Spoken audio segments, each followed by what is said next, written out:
دنیا نے ایک عظیم نبی کی آمد دیکھی۔ حضرت داؤد علیہ السلام کے گھر نور اترا۔ یہ تھے حضرت سلیمان علیہ السلام۔ بچپن ہی سے حکمت کے آثار نمایاں تھے۔ ہر بات میں دانائی جھلکتی تھی۔ لوگ حیران رہ جاتے تھے۔ اللہ نے انہیں خاص علم عطا فرمایا۔ فیصلوں میں عدل اور سچائی تھی۔ سب ان کی عقل کی تعریف کرتے ہیں۔ ایک دن کھیتی کا مقدمہ آیا۔ حضرت سلیمان نے بہترین فیصلہ فرمایا۔ سب نے ان کی حکمت مانی۔ اللہ نے انہیں بادشاہی عطا فرمائی۔ ایسی حکومت کسی کو نہ ملی تھی۔ زمین و ہوا سب تابع ہوئے۔ ہوا ان کے حکم سے چلتی تھی۔ تخت کو دور دور لے جاتی تھی۔ یہ اللہ کی عظیم نعمت تھی۔ جنات بھی ان کے تابع کر دیے گئے۔ وہ محلات اور عمارتیں بناتے تھے۔ سب اللہ کے حکم سے ہوتا تھا۔ پرندوں کی زبان بھی سکھائی گئی۔ وہ ان کی بات سمجھ لیتے تھے۔ یہ خاص معجزہ تھا۔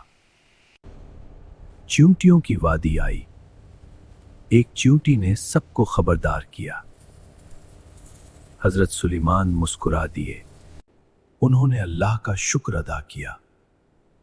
اتنی نعمتیں عطا فرمائیں۔ نبی ہمیشہ شکر گزار رہے۔ ایک دن پرندوں کی حاضری ہوئی۔ ہدہد نظر نہ آیا۔ بادشاہ نے وجہ پوچھی۔ ہدہد خبر لے کر آیا۔ سبا کی ملکہ کا ذکر سنایا۔ وہ سورج کو سجدہ کرتے تھے۔ حضرت سلیمان نے خط لکھا۔ حق کی دعوت بھیجی گئی۔ سبا میں ہلچل مچ گئی۔ مالکہ سبا نے مشورہ کیا۔ پھر دربار میں آنے کا ارادہ کیا۔ سفر شروع ہوا۔ تخت لانے کا حکم ہوا۔ ایک طاقتور جن نے پیشکش کی، مگر ایک صاحب علم آگے بڑھے۔ پلک جھپکتے تخت حاضر ہوا۔ سب حیران رہ گئے۔ یہ اللہ کی قدرت تھی۔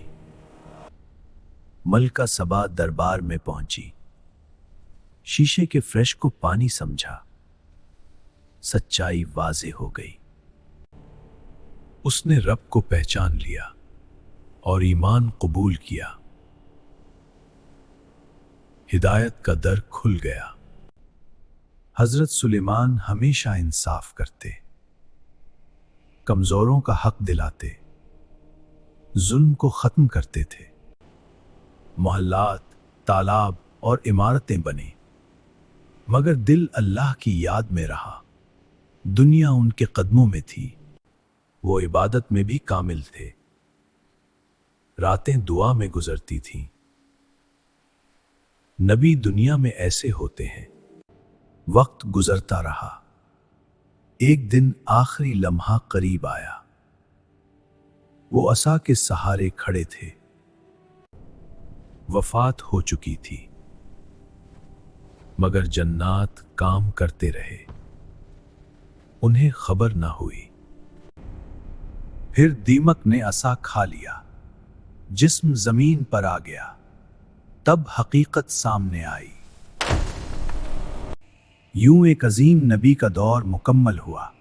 حکمت، عدل اور شکر کا سبق دے گئے۔ سلام ہو حضرت سلیمان علیہ السلام پر۔